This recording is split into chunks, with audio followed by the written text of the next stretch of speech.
वातावरण, वातावरण अर्थात क्या है? पर्यावरण। पर्यावरण किससे बना हुआ है? तो परिधन आवरण अर्थात क्या है? पर्यावरण। तो ये तो हो गया पर्यावरण, इन्वायरमेंट का शॉर्टकट परिभाषा। अब हम देखते हैं वैज्ञानिकों के अनुसार पर्यावरण की परिभाषा देखते हैं। तो सबसे पहले देखते हैं एनार्ड टैक्सी के अनुसार। एनार्ड टैक्सी के अनुसार क्या करते हैं? परिभाषा देखते हैं। पर्यावरण वह हर चीज़ है जो व्यक्ति के जीवन के अलावा उससे प्रभावित करती है, उसे प्रभावित करती है। तो व्यक्ति के जीवन के अलावा उसे प्रभावित करती है, वो क्या कहलाता है? एनार्ड टैक्सी के अनुसार पर्यावरण कहलाता है। उसके बाद देखते हैं हम जिस वर्ड के अनुसार, जिस वर्ड क्या कहा है? जिस वर्ड जी ने क्या कहा है? जो किसी एक वस्तु को चारों ओर से घेरे हुए हैं तथा उस पर प्रत्यक्ष प्रभाव डालते हैं, क्या कहलाता है? पर्यावरण कहलाता है। तथा उस पर क्या है? प्रत्यक्ष प्रभाव डालते हैं, क्या कहलाता है? पर्यावरण कहलाता है। ये हो गया जिस वर्ड के अनुसार। अब आगे देखते हैं वुडवर्थ के अनुसार। वुडवर्थ जो है बाल विकास में भी इसका डेफिनेशन देते रहता है। तो वुडवर्थ के अनुसार क्या हो रहा है? वातावरण में जो समस्त बाह्य तत्व आ जाते हैं उन जिन्हें जीवन प्रारंभ करने के लिए समय से व्यक्ति को प्रभावित किया, जीवन प्रारंभ होने से लेके अंत तक जिसने जीवन के व्यक्तित्व या जीवन को या व्यक्ति को प्रभावित किया, उसे क्या कहते हैं? वातावरण कहते हैं। किसके अनुसार? वुडवर्थ के अनुसार। अब वातावरण संबंधी कारक है environment related factors. Environment related factor में क्या है? वातावरण के प्रमुख कारक है भौतिक कारक, सामाजिक कारक, आर्थिक कारक और सांस्कृतिक कारक। कितने कारक है? 4 कारक। और कौन कौन सा है? भौतिक कारक, फिजिकल फैक्टर, सामाजिक कारक, सोशल फैक्टर, आर्थिक कारक, इकोनॉमिकल फैक्टर, सांस्कृतिक कारक, कल्चरल फैक्टर। तो ये क्या है? वातावरण संबंधी कारक है। अब इसके बाद देखते हैं वातावरण के कुछ महत्वपूर्ण प्रभाव देखते हैं। वातावरण के कुछ महत्वपूर्ण प्रभाव क्या है? शारीरिक अंतर प्रभाव, प्रजाति की श्रेष्ठता पर प्रभाव और व्यक्ति पर प्रभाव और मानसिक विकास पर प्रभाव और बालक पर बहुमुखी प्रभाव। तो वातावरण के कुछ महत्वपूर्ण प्रभाव है। तो इसमें क्या है? शरीर के अंदर पर क्या प्रभाव पड़ता है? जानते हो, वातावरण से तबीयत जो स्वास्थ्य है उस पर प्रभाव पड़ते रहता है। प्रजाति के श्रेष्ठता पर प्रभाव, तो नेचुरल सिलेक्शन, डार्विन का सिद्धांत। तो ये कौन सा है? प्रजाति के श्रेष्ठता पर प्रभाव पड़ता है। व्यक्तित्व पर 100% प्रभाव पड़ता है। याद रखना, व्यक्ति का जीवन का विकास जो होता है वो कहीं न कहीं जेनेटिक होता है। जेनेटिक और साथ साथ क्या होता है? वातावरण जो बाहर से उसको माहौल मिलता है उसके हिसाब से वो विकास करता है। इसलिए व्यक्ति के व्यक्तित्व पर प्रभाव पड़ता है। अब मानसिक विकास पर प्रभाव, तो वही है एनवायरनमेंट, जैसे माहौल मिलेगा वैसा उसका मानसिक बनेगा, मानसिक का विकास होगा। अब बालक का बहुमुखी प्रभाव, और बालक के जीवन के हर तरीके से प्रभावित करेगा। तो ये क्या हो गया? वातावरण के कुछ महत्वपूर्ण प्रभाव। अब ये देखते हैं ये सभी प्रभाव कभी वंशानुगत न होकर वातावरण द्वारा प्रभावित होते हैं। अब देखिए इसमें एक महत्वपूर्ण बात बोला है कि वंशानुगत न होकर, वंशानुगत ये सभी प्रभाव, अगर जब हम वातावरण की बात करेंगे तो उसमें कभी भी हम जेनेटिक या वंशानुगत का बात नहीं करेंगे। क्यों नहीं करेंगे? क्योंकि जो जेनेटिक है या वंशानुगत है वो इन्वायरमेंट से चेंज नहीं होता है म्यूटेशन के कारण चेंज होता है। लेकिन वो म्यूटेशन साधारण नॉर्मल परिस्थिति पे म्यूटेशन नहीं होता है ना। एक बात याद रखना, जीन में परिवर्तन सामान्य परिस्थितियों पर कभी नहीं होता है, विशेष परिस्थितियों पर ही जीन में परिवर्तन होता है। इसलिए जो पर्यावरण है उसको वंशानुगत जो है या जेनेटिक है वो कभी प्रभावित नहीं करता है। और इसके महत्वपूर्ण नोट्स में देखते हैं क्या है। तो महत्वपूर्ण नोट्स में आपको मिलेगा, पहले तो हमें कभी भी ये सुनने को नहीं मिलता है कि बच्चे के विकास और शिक्षा में वंशानुगत अधिक महत्वपूर्ण है। हमें कभी भी ये सुनने को नहीं मिलता है कि बच्चे के विकास और शिक्षा में वंशानुक्रम अधिक महत्वपूर्ण है। वंशानुक्रम क्या है? अधिक महत्वपूर्ण, कभी सुनने को नहीं मिलता है, लेकिन वो प्रभावित करता है। या वातावरण में मोटर कार के लिए जिस प्रकार के इंजन का और पेट्रोल का समान महत्व है, उसी प्रकार वातावरण दोनों महत्वपूर्ण है। उसी प्रकार वातावरण, जीन और वातावरण दोनों महत्वपूर्ण है। इसका नोट को याद रखना, जो बात मैं पहले बोला हूँ उस बात को यहाँ क्लियर किया हुआ है कि किसी भी बालक के विकास में जीन और वातावरण दोनों प्रभावित करता है। आपके मनोविकास में, बाल विकास में भी ये नोट काम देगा। वंशानुक्रम व पर्यावरण एक दूसरे के पूरक व सहयोगी है। बालक को जो मूल प्रवृत्तियाँ वंशानुक्रम से प्राप्त होती है उसका विकास वातावरण में होता है। तो इसका कहने का मतलब यह है, बालक का जो विकास होता है उसके मूल प्रवृत्ति जो होता है उसका विकास जो है बालक के वातावरण और वंशानुक्रम दोनों से होता है। तो ये था पर्यावरण का महत्वपूर्ण पॉइंट। आगे हम देखते हैं।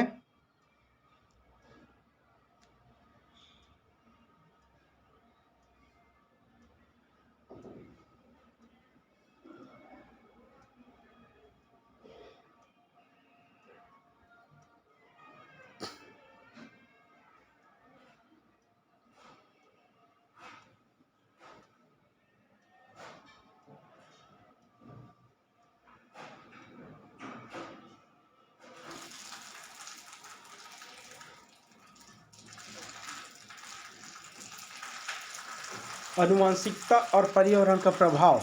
अनुवांशिकता और पर्यावरण का प्रभाव देखिए।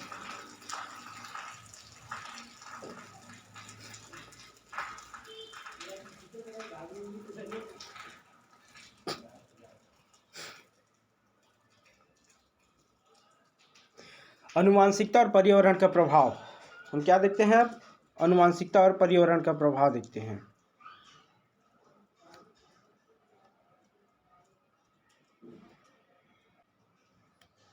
अनुवांशिकता और पर्यावरण का प्रभाव देखते हैं। तो अनुवांशिकता शारीरिक लक्षणों पर प्रभाव, सबसे पहले देखेंगे हम शारीरिक लक्षणों पर अनुवांशिकता का प्रभाव।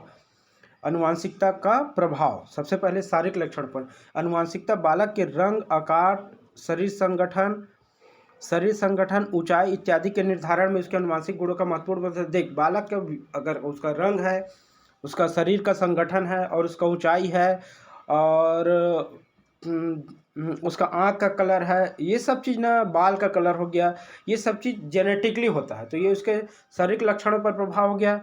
अधिक जुड़ाव, भातृत्व अथवा कहा द्वियुग्मक होते हैं। जो अधिकांश जुड़ाव या जुड़वा जो बच्चा होता है वो भातृत्व जो होता है वह भातृत्व अथवा द्वियुग्मक भी कह सकते हैं हम उसको, जो कि पृथक युग्मनज के विकास से होते हैं। बालक में अनुवांशिक गुण का उसकी वृद्धि एवं विकास को प्रभावित करते हैं। देख, 100% हमने बोला है बालक की वृद्धि एवं विकास को क्या है, अनुवांशिक गुण प्रभावित करते हैं। उसके बाद शारीरिक लक्षणों के व्यवहार, जीन, प्रखर एवं प्रगति दोनों को प्रभावित करते हैं। अर्थात बाल का कलर हो गया, आँख का कलर हो गया।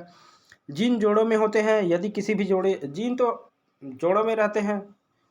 मनुष्य में कितने जोड़ी क्रोमोसोम पाए जाते हैं? तो मनुष्य में कितने जोड़ी गुणसूत्र पाए जाते हैं?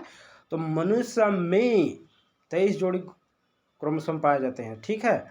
अब उसके बुद्धि का प्रभाव, बुद्धि पर प्रभाव क्या पड़ता है उसको देखते हैं हम। तो बुद्धि पर क्या प्रभाव पड़ेगा?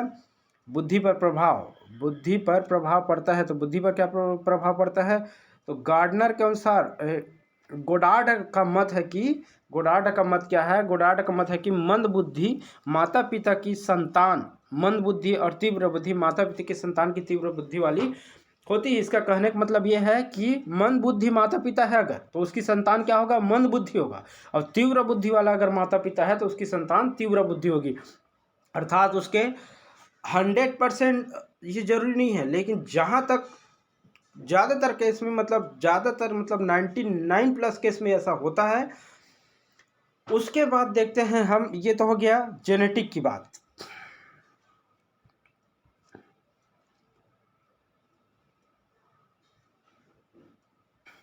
दूसरी प्रमुख बात क्या है? मानसिक क्षमता के अनुकूल ही बालक में संवेगात्मक क्षमता का विकास होता है। संवेगात्मक रूप से असंतुलनीय बच्चे पढ़ाई में या किसी अन्य गंभीर कार्यों में ध्यान नहीं देते। संवेगात्मक रूप से असंतुलित बच्चे। अनुवांशिकता अनुक्रम की परिभाषाएं। जेम्स ड्रेवर के अनुसार का शरीर तथा मानसिक विशेषताओं का माता पिता से संतान में हस्तांतरण होना ही अनुवांशिकता कहलाता है। जेम्स ड्रेवर के अनुसार क्या बोल रहा है? शारीरिक तथा मानसिक दोनों विशेषता का माता पिता से संतान में हस्तांतरण होना ही अनुवांशिकता कहलाता है। सिंपल सी बात है।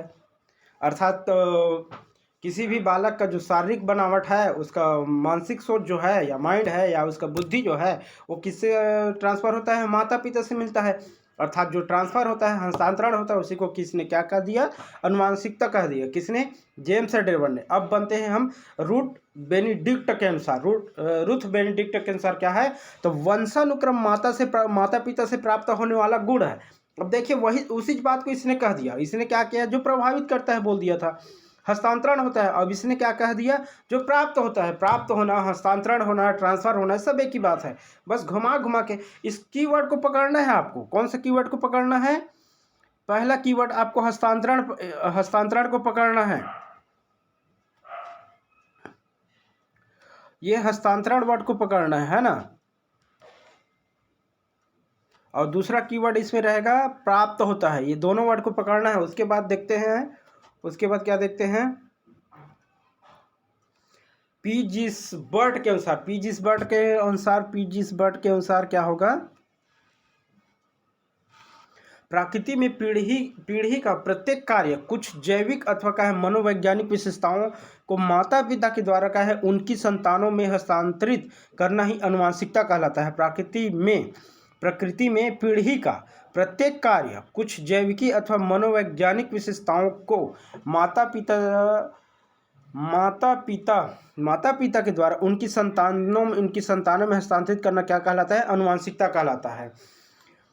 अब उसके बाद देखते हैं H.A. पेटरसन एवं का है वुडवर्थ के अनुसार का है व्यक्ति को अपने माता पिता के माध्यम से पूर्वजों की जो विशेषताएं प्राप्त होती है वो क्या कहलाता है? वंशानुक्रम कहलाता है।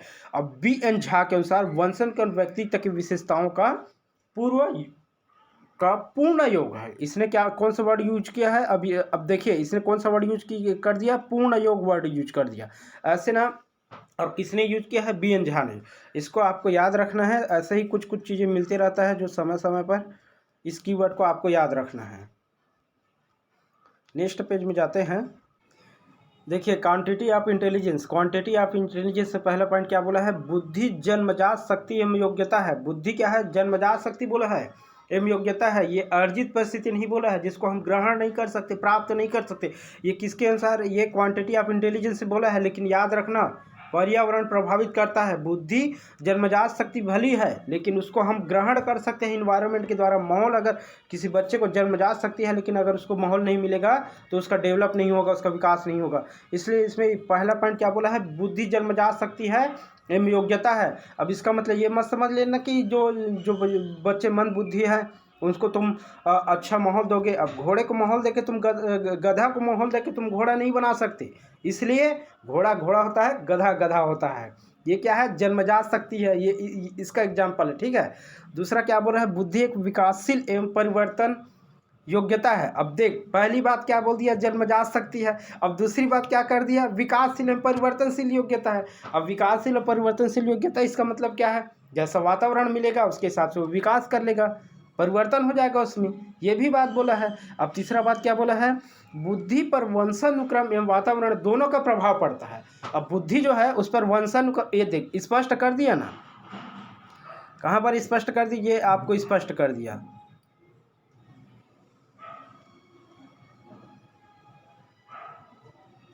ये आपको स्पष्ट कर दिया कि बुद्धि जटिल योग्यता है। बुद्धि का वंशानुक्रम में का वातावरण दोनों द्वारा प्रभाव पड़ता है इस पर। और चौथा पॉइंट बोला है बुद्धि बहुआयामी व जटिल योग्यताओं का समूह है। तो देखिए इसको देखते हैं हम।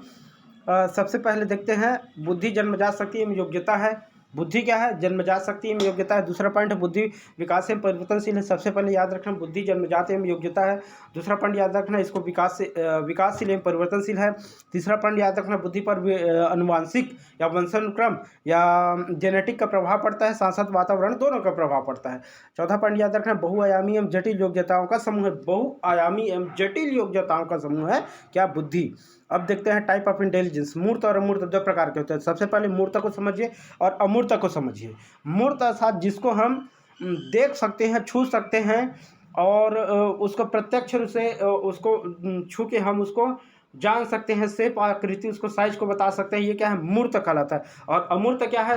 अमूर्त जो दिखाई नहीं देता, जिसको हम कल्पना कर सकते हैं, जिसको हम आभास कर सकते हैं, जिसको हम मान सकते हैं, ये सब क्या कहलाता है? अमूर्त। अमूर्त अर्थात उसका कोई मूर्त, कोई आकृति नहीं होता।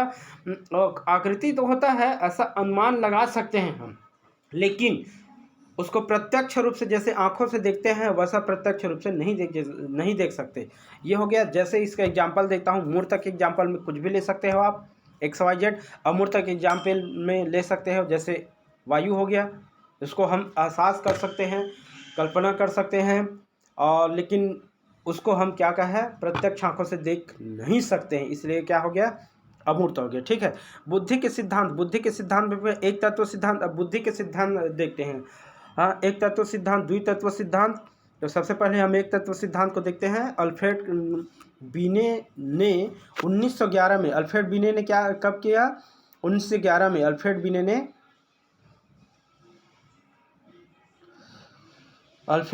1911 में एक तत्व सिद्धांत को किसने दिया, अल्फ्रेड बीने ने 1911 में दिया। 1911 बुद्धि में एक तत्व या सामान्य तत्व होने की बात बताई गई है, जिसे इसे कहें निरंकुशवादी सिद्धांत भी कहते हैं। निरंकुशवादी सिद्धांत है, निरंकुश एक तत्व। अल्फ्रेड क्या बोल रहा है, अल्फ्रेड कुल मिला के बोलना चाह रहा है, ये अपना सिद्धांत दिया था 1911 में। बुद्धि क्या है, एक तत्व सिद्धांत है। सामान्य तत्व होने की बात, एक तत्व सिद्धांत अर्थात इसमें सिर्फ एक तत्व पाया जाता है। किसके अनुसार, ये अल्फ्रेड के अनुसार। एक तत्व सिद्धांत किसने दिया, अल्फ्रेड बीने ने दिया। कब दिया, 1911 में दिया। ये सब पॉइंट याद रखना है आपको कंपटीशन के पर्पज से। किसने दिया एक तत्व सिद्धांत, बुद्धि का एक तत्व सिद्धांत किसने दिया, यहीं से क्वेश्चन बन जाएगा। तो आपको याद रखना अल्फ्रेड ने दिया। कब दिया, 1911 में दिया। दूसरा देखते हैं, द्वितत्व सिद्धांत किसने दिया, तो स्पीयरमैन ने दिया। कब दिया, 1904 में दिया। अल्फ्रेड ने 1911 में तत्व सिद्धांत दिया, तो उससे पहले 1904 में द्वितत्व सिद्धांत आ गया था। देखिए 1911 में 1904 में द्वितत्व सिद्धांत, हाँ पहले आ गया था। और किसने दिया था, लंदन के ब्रिटेन में ये रहता है, ब्रिटेन के लंदन में स्पीयरमैन ने दिया। ठीक है, उन्होंने बुद्धि के दो तत्व बताए। एक तत्व सिद्धांत तो अल्फ्रेड ने बता दिया। अब दो तत्व सिद्धांत कौन कौन सा देखते हैं। पहला सामान्य तत्व, दूसरा विशिष्ट तत्व। उसने सिर्फ सामान्य तत्व के लिए था, किसने, अल्फ्रेड ने। अब द्वितीय तत्व सिद्धांत पे इसने क्या कर दिया, सामान्य तत्व और विशिष्ट तत्व दोनों को ले लिया। तो इसके अनुसार क्या है, इन्होंने बुद्धि के दो तत्व बताए, सामान्य तत्व, विशिष्ट तत्व। बाद में इन्होंने एक और तत्व को जोड़ दिया और सिद्धांत कहला गया, त्रितत्व सिद्धांत कहला गया। अब तीसरा तत्व कौन सा जुड़ा है यहाँ नहीं बताया गया है, लेकिन ये तीसरा तत्व जो जोड़ा होगा और उसके अनुसार से ये क्या बन गया, त्रितत्व सिद्धांत बन गया। कौन सा, स्पीयरमैन। और कब ने दिया था, 1904 में दिया था।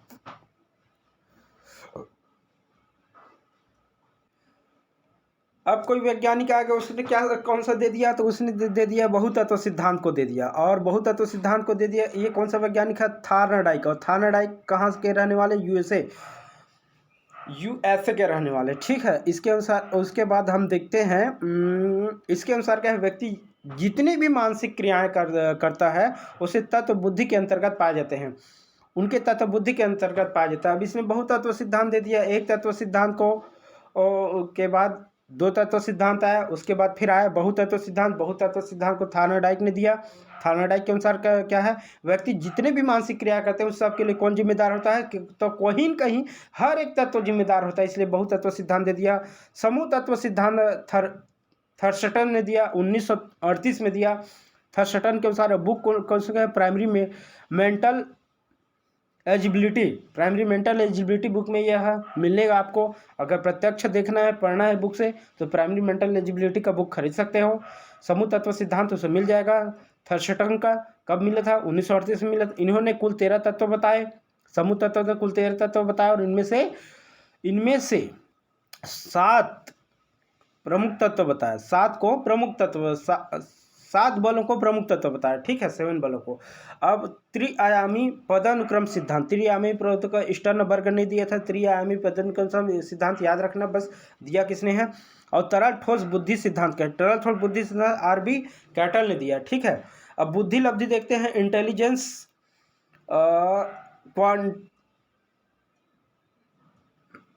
ये मोस्ट इंपॉर्टेंट क्वेश्चन है। आईक्यू, बुद्धि लब्धि जो है बहुत आईक्यू, इंटेलिजेंस। ठीक है, बुद्धि लब्धि तो मानसिक आयु और वास्तविक आयु, ये दो चीज पर हमेशा बेस्ड रहता है, मानसिक आयु और वास्तविक आयु। तो सबसे पहले आप समझो मानसिक आयु किसको कहते हैं और वास्तविक आयु। तो वास्तविक आयु तो आपको जन्म से पता चल जाएगा, जन्म तिथि से। लेकिन मानसिक आयु आप कैसे याद करेंगे, तो मानसिक आयु चेक करने के लिए बहुत सारे प्रमाण होते हैं। उसका इंटेलिजेंसी हो गया, अर्थात कोई बच्चा है, कोई बालक है जो 10th क्लास में रहता है लेकिन 12th के बच्चों को पढ़ा देता है, वो सामान्य से उसका IQ लेवल ज़्यादा हो गया। अब कोई बच्चा है 12th में पढ़ा है लेकिन वो 5th क्लास के बच्चे को भी नहीं पढ़ा सकता, तो उसका IQ लेवल कम है। इस प्रकार से हम IQ लेवल को, उसका मानसिक जो क्षमता है, कैपेसिटी है, उसके हिसाब से हम उसके आईक्यू लेवल निकालते हैं, जो रियल आयु है और मानसिक आयु है। तो इस ये 100% इंपॉर्टेंट क्वेश्चन है। यहाँ से चाहे सी टेट हो, चाहे सी जी टेट हो, चाहे शिक्षक पात्रता की परीक्षा आर राजस्थान वाला हो, चाहे शिक्षक भर्ती हो, चाहे व्याख्याता भर्ती हो, चाहे सहायक शिक्षक भर्ती हो, सब में आईक्यू से एक क्वेश्चन आना 100% तय है। मोस्ट वेरी इंपॉर्टेंट टॉपिक है, यहाँ से क्वेश्चन आना तय रहता है। ठीक है, तो बुद्धि लब्धि को सबसे पहले देखते हैं किसने दिया है। स्टर्न द्वारा सर्वप्रथम बताया गया था, लेकिन बाद में 1911 में टर्मेन ने इसे सूत्र दिया। आईक्यू को सबसे पहले स्टर्न द्वारा सर्वप्रथम बताया गया था, लेकिन फार्मूला उसने इजाद नहीं किया था। फार्मूला किसने, टर्मेन ने दिया। और टर्मेन का फार्मूला क्या है, IQ equal to mental age by real age into 100। ये क्या हो गया इसका फार्मूला, याद रखना। मेंटल एज अर्थात मानसिक आयु बटे रियल एज अर्थात क्या, वास्तविक आयु, गुणा 100। इस प्रकार से आप आईक्यू किसी का भी निकाल सकते हैं। मान लीजिए किसी बच्चे का, अब इसको हम यहाँ पर आपको बताते हैं। मान लीजिए किसी बच्चे का मेंटल एज 10 वर्ष है और उसका रियल एज 20 वर्ष है। अब इसको हम घटाते हैं तो 10 वर्ष का ऊपर से नीचे कट गया, नीचे बच गया। अब 100 में 2 का घटाओगे तो 50%, तो इसका आईक्यू लेवल कितना आएगा, 50% आएगा। और कैसे आएगा आपको हम अभी सॉल्व करके दिखा देते हैं। मान लीजिए किसी बच्चे का आयु कितना है, हमने लिया 10 वर्ष और उसके बाद ले दिया 20 वर्ष, वही 20 वर्ष ले दिया और मल्टीप्लाई 100 कर दिया।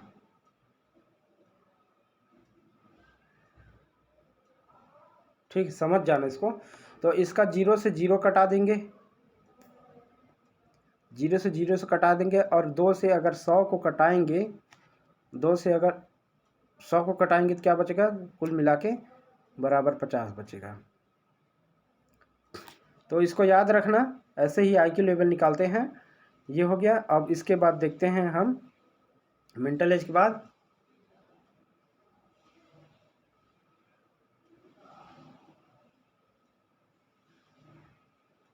मनोवैज्ञानिक विवरण को देख लो। आईक्यू लेवल सामान्य, क्योंकि यहाँ से क्वेश्चन आना तय है।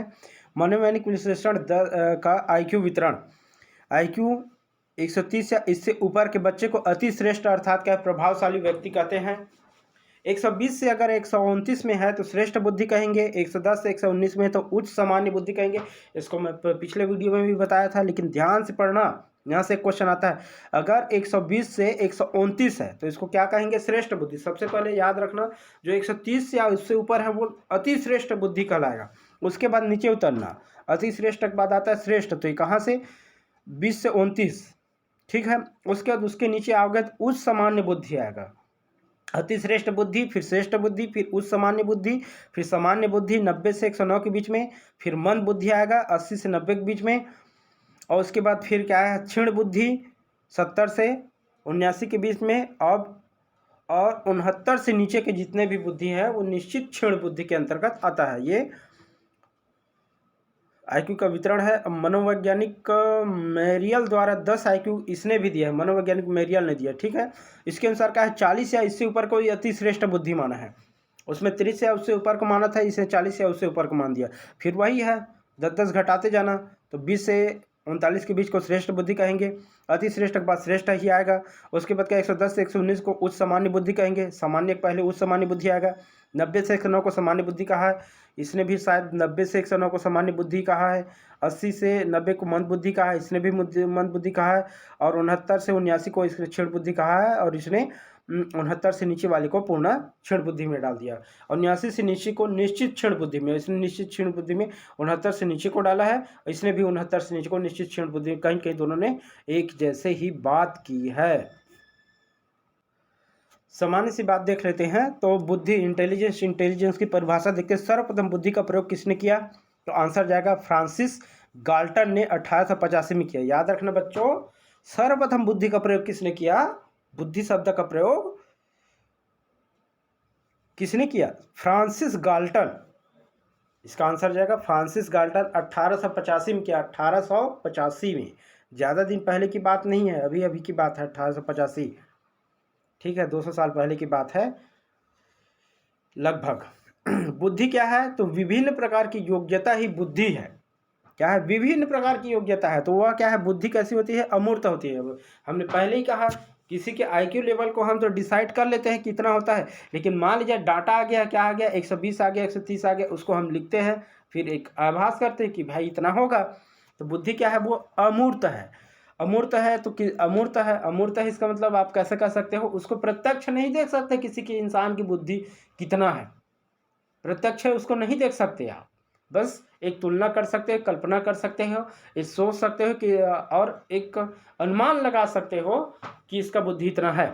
ठीक है, बुद्धि का प्रयोग सर्वप्रथम फ्रांसिस ने दिया था। दूसरा बात इसने बोला है कि बुद्धि विभिन्न प्रकार की योग्यता है। अब विभिन्न प्रकार की योग्यता क्या है? आपका मतलब बुद्धि सिर्फ किताब लाना, किताब ला के उसको पढ़ना, पढ़ के कुछ आविष्कार करना, यही बुद्धि कहलाता है? नहीं, सिर्फ यही बुद्धि नहीं है। बुद्धि विभिन्न प्रकार का होता है। अब अभी आप कहोगे आप पढ़ने के बाद भी आविष्कार करते हो, ऐसा कुछ नहीं है। पहले के जो लोग थे वो तो बगैर पढ़े हुए थे, उसके बावजूद भी उसने बहुत सारे विकास आविष्कार किए हैं। कोई बिना आज जो चीज़ को हम सीखते हैं, जैसे गाड़ी बनाना, मोटरसाइकिल बनाना, आप किताब में पढ़ोगे, पढ़ने के बाद प्रत्यक्ष उसको प्रैक्टिस करोगे। लेकिन पहले के लोग क्या करते थे, जो बच्चे पढ़े हुए नहीं थे वो भी तो उस गाड़ी को बना लेते थे।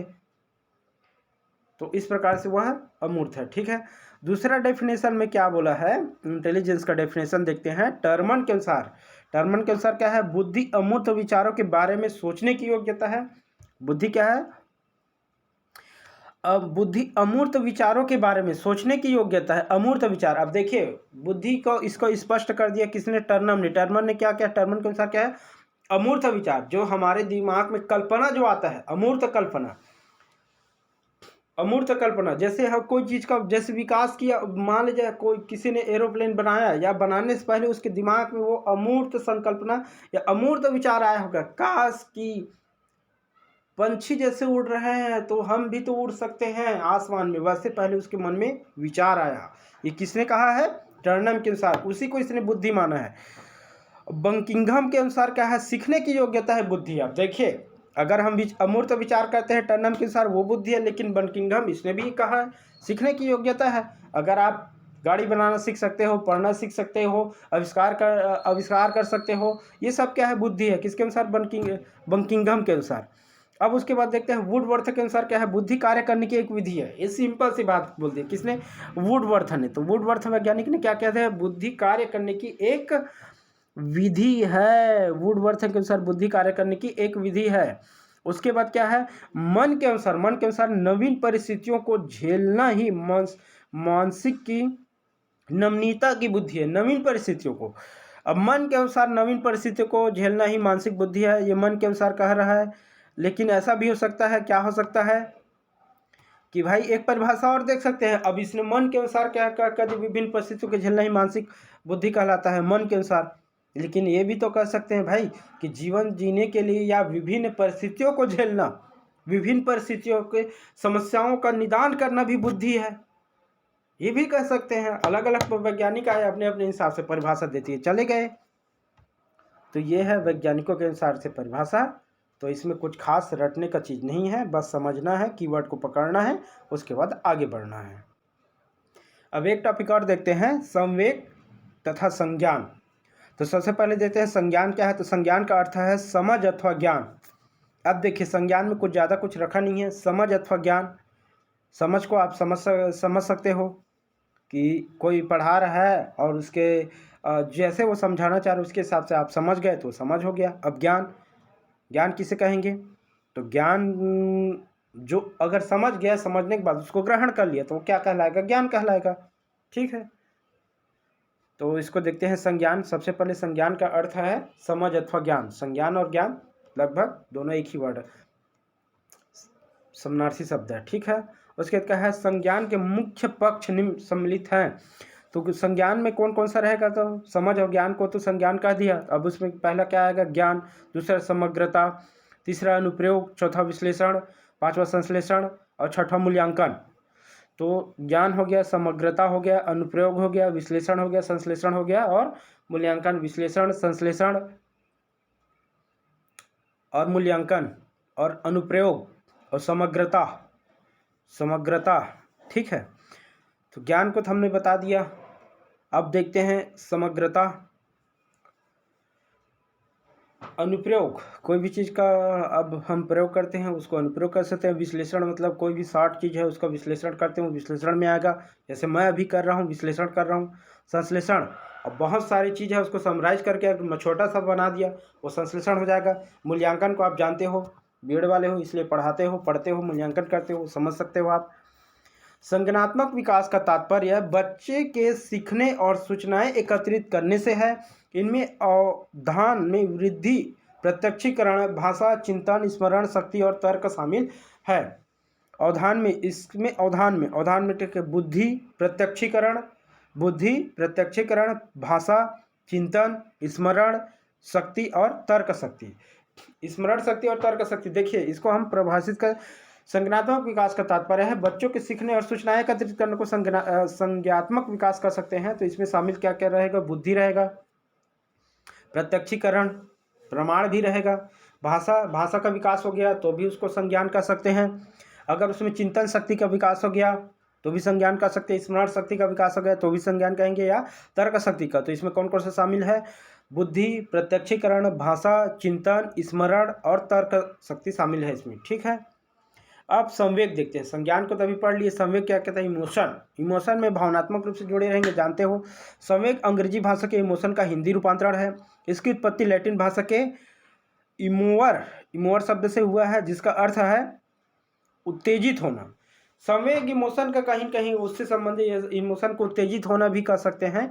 क्यों, क्योंकि इमोशन देख, भावना जो है वो कई प्रकार की भावना से हम जुड़े रहते हैं। कभी दुखी फील करना, खुशी फील करना, ये सब चीज़ क्या है, भावना है अर्थात ये सब उत्तेजना है अर्थात ये क्या है, संवेग है।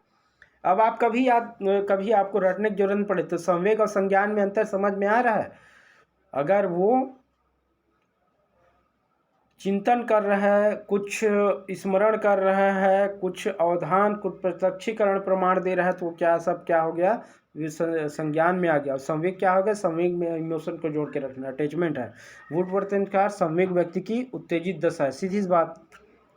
ड्रेवर के अनुसार क्या, संवेग प्राणी की एक जटिल दशा है। संवेग जो है प्राणी की एक जटिल दशा, जिसमें शारीरिक परिवर्तन, प्रबल भावनाओं के कारण उत्तेजित दशाएं के निश्चित प्रकार का व्यवहार करने की प्रवृत्ति निश्चित होती है, ड्रेवर के अनुसार।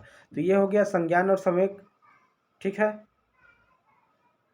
संज्ञान और संवेग ये हो गया। अब देखते हैं वातावरण से संबंधित कुछ चीज़ें छूट गया था, इसको देख लेते हैं।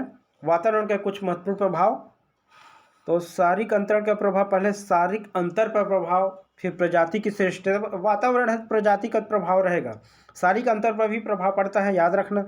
व्यक्ति का प्रभाव, इसको रटने की जरूरत नहीं है जी, कि वातावरण है उसका सबसे पहले याद रखना कि वायरल फीवर हो जाता है, मतलब शरीर पर प्रभाव पड़ता है। दूसरा क्या है, जाति की श्रेष्ठता, तो इसको याद रख लेना।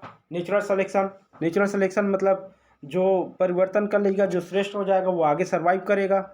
प्रजाति की श्रेष्ठता इसलिए कहा गया।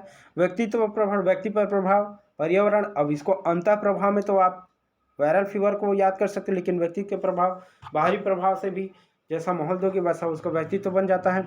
मानसिक विकास का प्रभाव, मानसिक विकास भी माहौल के साथ, वातावरण के साथ प्रभावित होता है। बालक का बहुमुखी प्रभाव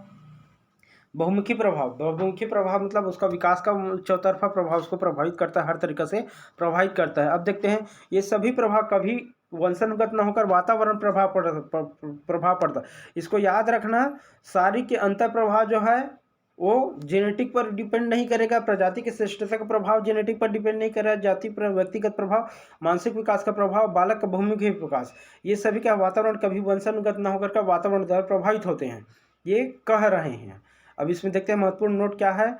हमें कभी कभी ये सुनने को मिलता है कि बच्चे के विकास और शिक्षा में कि वंशानुगत अधिक महत्वपूर्ण है। कभी कभी देखने को मिलता है कि बालक की शिक्षा और कभी कभी क्या, तो मैं पहले ही बताया हूँ कि पर्यावरण और वातावरण दोनों प्रभावित करते हैं उसके विकास को। वंशाणु क्रम अधिक महत्वपूर्ण है या वातावरण? वातावरण। अब मोटर कार के लिए जिस प्रकार का है, इंजन और पेट्रोल दोनों समान महत्वपूर्ण है। अगर मोटर कार बना है, बाइक है, तो उसमें इंजन और पेट्रोल दोनों महत्वपूर्ण है ना भाई। पेट्रोल बस दूंगा तो भी कोई मतलब का नहीं है, इंजन नहीं है तो, और इंजन बस ला दिया पेट्रोल नहीं है तो भी कोई मतलब का नहीं है। इसका मतलब समझ सकते हो आप, पेट्रोल और इंजन। बहुत अच्छा एग्जाम्पल दिया हुआ है यहाँ पर। उसी प्रकार बालक के लिए वंशानुक्रम वातावरण दोनों महत्वपूर्ण है। जेनेटिकली उसके पास भी होना चाहिए, क्योंकि मैंने पहले ही बताया, घोड़ा को आप कितना भी अच्छा वातावरण में रख लो वो गधा नहीं बनेगा, या गधा को कितना अच्छा वातावरण में रख लो वो घोड़ा नहीं बनेगा।